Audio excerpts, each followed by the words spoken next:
જય શ્રી કૃષ્ણ. આજે આપણે ગુસ્સા વિશેની વાત કરીશું.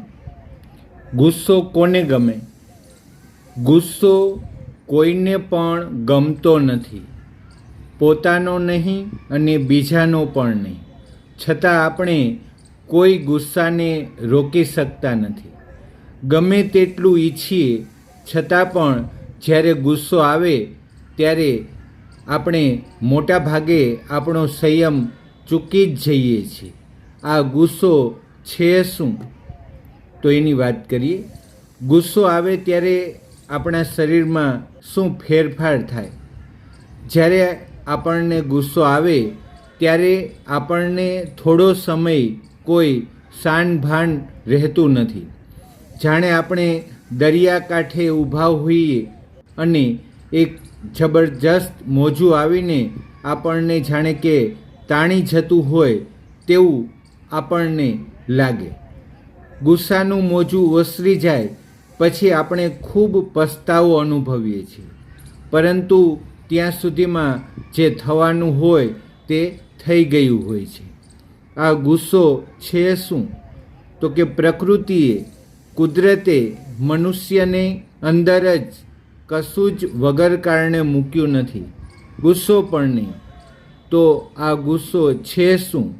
જ્યારે કોઈ બીજી વ્યક્તિ આપણી ભૌગોલિક અથવા મનોવૈજ્ઞાનિક હદમાં ઘૂસવાનો પ્રયત્ન કરે છે, તે આપણને હાનિ પહોંચાડવા માગે છે તેવું આપણને જ્યારે લાગે ત્યારે આપણને ગુસ્સો કે ક્રોધ આવે છે.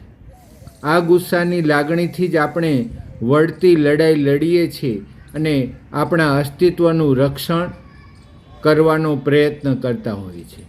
ગુસ્સો પ્રાણી માત્રની અંદર આવી શકે છે. તમે કદાચ એવું નિરીક્ષણ કર્યું હશે કે શેરીના કૂતરાઓનું પોતાનું એક ક્ષેત્ર હોય છે. તેમને એમ લાગે છે કે તેમના ક્ષેત્રમાં કોઈ અજાણી વ્યક્તિ, પ્રાણી બળજબરીથી પ્રવેશી રહ્યું છે અને તેમના અસ્તિત્વને તેમનાથી ખતરો છે, તો તેઓ ગુસ્સે થઈ જાય છે અને જોર જોરથી ભસવા લાગે છે. આ કૂતરાઓની અંદરની પ્રાકૃતિક ગુસ્સાની વૃત્તિ છે. દરેક પ્રાણીઓનો પોતાનો એક સલામતીનો પ્રદેશ હોય છે. તમને કદાચ ખબર હશે કે જંગલમાં પણ વાઘ અને સિંહ જેવા પ્રાણીઓને પોતાનું એક નિશ્ચિત ક્ષેત્ર હોય છે. આ ક્ષેત્રની અંદર તેમના જેવા જ બીજા શક્તિશાળી પ્રાણીઓ પ્રવેશ ન કરે તેવી તેમની પ્રાકૃતિક કુદરતી સમજણ હોય છે.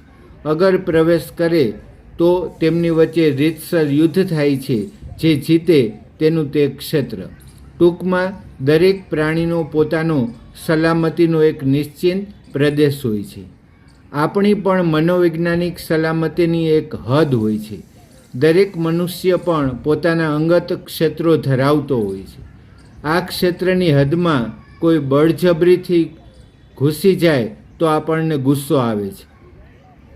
દાખલા તરીકે કોઈ મારી પૂછ્યા વગરની ટીકા કરે, મારી કોઈ અત્યંત અંગત બાબત પર ટિપ્પણી કરે અથવા તે મારા જીવનને નિયંત્રિત કરવાની કોશિશ કરે તો મને સ્વાભાવિકપણે જ અસલામતીનો અનુભવ થાય અને તેના પ્રતિબિંબ રૂપે મારી અંદર ગુસ્સો ઉત્પન્ન થાય. ગુસ્સો આવવો હંમેશા ખરાબ બાબત હોતી નથી.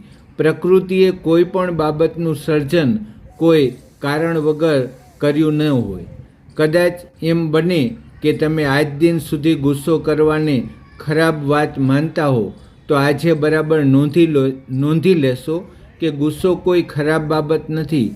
ક્રોધ આવવો એ નૈસર્ગિક, કુદરતી છે અને જીવનનું અસ્તિત્વ ટકાવવા માટે એ આવશ્યક છે. સહનશક્તિ એક હદ પછી સદ્ગુણ મટી જાય છે. સહનશક્તિ અને સહિષ્ણુતાના જીવનના સદ્ગુણો છે, પરંતુ કોઈ પણ સદ્ગુણ એક હદ પછી દુર્ગુણ બની જાય છે. અન્ય વ્યક્તિના રસ રુચિ આપણાથી અલગ હોય તે સંજોગોમાં આપણે સહિષ્ણુ બની રહેવું જોઈએ.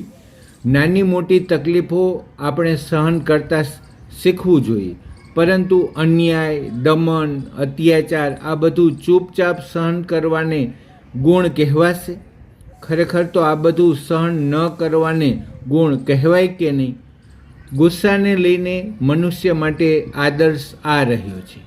કદી કોઈના પર ગુસ્સો ન કરવો તે આદર્શ હોઈ શકે નહીં.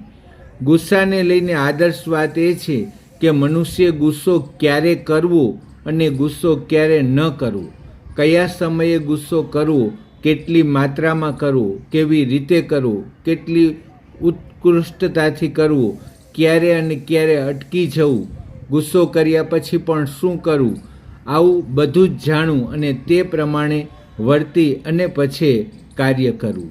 આત્મસંયમ અને વિવેકપૂર્વક ગુસ્સો કરવો જોઈએ. મનુષ્યનો વિકાસ એટલે તેના આત્મસંયમનો વિકાસ. મનુષ્ય જે પણ કરે તે પસંદગીથી કરે, સંયમથી કરે, હંમેશા તે પોતાના ખુદના નિયંત્રણમાં હોય તે આદર્શ છે. તે જ પ્રમાણે દરેક પરિસ્થિતિની અને તેની ઊંડી સમજણ હોય છે કે વિવેકપૂર્વક પોતાનું કર્તવ્ય નક્કી કરી શકે છે. તે તેના હોવાપણા માટેનો બીજો આદર્શ છે. તેથી કોઈ મનુષ્ય પૂરા આત્મસંયમ અને વિવેકપૂર્વક અગર ગુસ્સો અભિવ્યક્ત કરી શકે તો તેને મહાનતા કહેવાય. ગુસ્સો કેવી રીતે વ્યક્ત કરી શકાય? ગુસ્સાની લાગણીને અભિવ્યક્ત કરવી તે પણ એક કળા છે.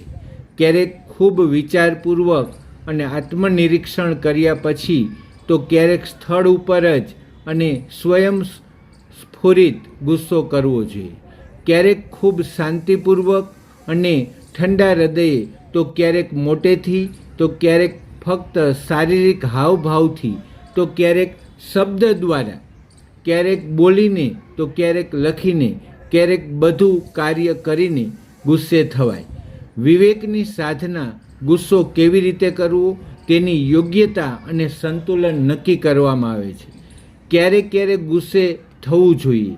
કોઈ વણ પૂછી ટીકા કરે, આપણી અંગત બાબતોમાં ચંચુપાત કરે, આપણી માલ મિલકત પર અનધિકૃત રીતે અધિકાર જમાવવાનો પ્રયત્ન કરે, આપણા હક્કો પર તરાપ મારે, આપણા પર અન્યાય થતો હોય, આપણા સંબંધોને લઈને કોઈ અયોગ્ય ટિપ્પણી કરે, આપણા બંધુઓ પર અત્યાચાર દમન થતો હોય, આપણા વિચારો કે આદર્શોને જબરજસ્તીથી કોઈ દૂર કરવાનો પ્રયત્ન કરતો હોય, આવા પ્રસંગો અને પરિસ્થિતિમાં ગુસ્સે થવું એ યોગ્ય છે, આપણો ધર્મ છે, તેવું આપણે અંતરાત્માની સાક્ષીએ નક્કી કરી શકીએ.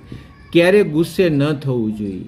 જ્યારે આપણે આપણા સંયમમાં ન હોઈએ, કોઈ શુભેચ્છક આપણા હિતમાં આપણને કંઈક સારી વાત કરતા હોય, કોઈ આપણને હાનિ પહોંચાડ્યા વગર આપણને સાચી સલાહ આપતા હોય, જો આપણા પર કોઈ જબરદસ્તી ન હોય, જો કોઈ આપણા જીવન પર સવાર થવા મથતું ન હોય, જ્યારે ગુસ્સે થવાથી કોઈ હેતુ સિદ્ધ ન થવાનો હોય, તેવી પરિસ્થિતિમાં ગુસ્સે ન થવું જોઈએ. તેવું આપણે શાણપણના સહારે નક્કી કરવું જોઈએ. અસ્તુ.